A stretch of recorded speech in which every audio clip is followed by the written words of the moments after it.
Hi friends, வணக்கம். இப்போ நம்ம எங்கே போகிறோம் பார்த்தோம், கொளஞ்சியப்பர் கோயிலுக்கு போகிறோம். கடலூர் மாவட்டம் விருத்தாச்சலத்தில் இருக்கிற கொளஞ்சியப்பர் கோயிலுக்கு போகிறோம்.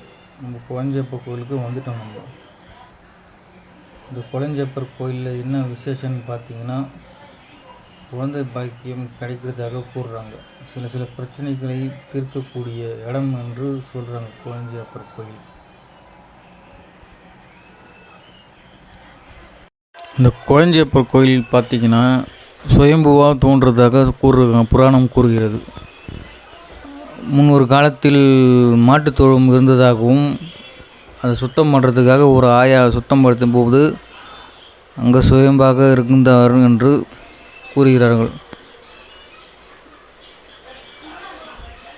கொளஞ்சியப்பர் கோயில்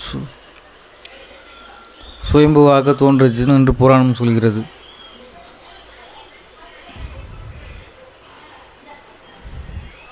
பக்கத்தில் வீரபக்தர் இருக்கார். இவர் தான் வீரபக்தர். முருகருக்கு போர் நடக்கும்போது காவலாக போனார் என்று கூறுகிறார்கள். புராணம் கூறுகிறது. வீரபக்தர் பக்கத்தில் அரச மரம் பாருங்கள், ஆலமரம். ஆலம் விழுது போல் வாழ்க்கை இருக்கும் என்று கூறுவாங்க. பாருங்கள், இதுதான் இந்த இடத்துல தான் முக்கியமான இடம். கொளஞ்சியப்பர் கோயிலே இதுதான் முக்கியமான இடம். சில பிரச்சனைகளை தீர்க்கக்கூடியது. பாருங்க, உங்களுக்கு என்ன வேண்டுதல் வைத்தாலும் அதில் எழுதி அதில் கட்டணும். கல்யாணம், திருமண தடை, குழந்தை பாக்கியம், வீடு கட்டுதல், வியாபார தொழில் எல்லாமே அதில் தான். அங்கே முனியப்பர் இருப்பார். முனியப்பருக்கு எதற்கு தான் அது கட்ட வேண்டியது இருக்கும். பவர்ஃபுல்லான முனியப்பர். பக்கத்திலே முருகர் இருக்கார். அற்புதமாக இருக்காங்க பாருங்கள் முருகர்.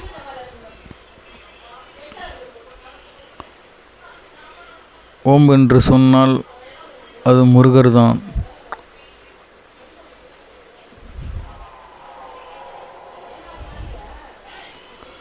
பாருங்கள், மயில் பாம்பு பிடிச்சிருக்க மாதிரி இருக்குது பாருங்கள். யாழி இருக்குது பாருங்க. யாழியெல்லாம் ஒரு முக்கியமான விலங்கு. விநாயகர் வாகனம் இருக்குது பாருங்கள். எலி. நாயன்மார்கள் 64 நாயன்மார்கள் இருக்காங்க. பின்புறம் பார்த்தீங்கன்னா சிவன் இருக்கார்.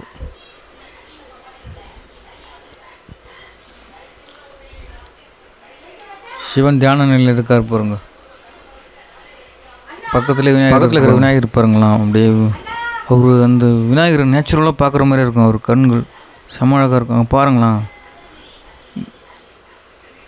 ஒரு விநாயகர் நிஜமுலுமே பார்க்குற மாதிரியே இருக்குது.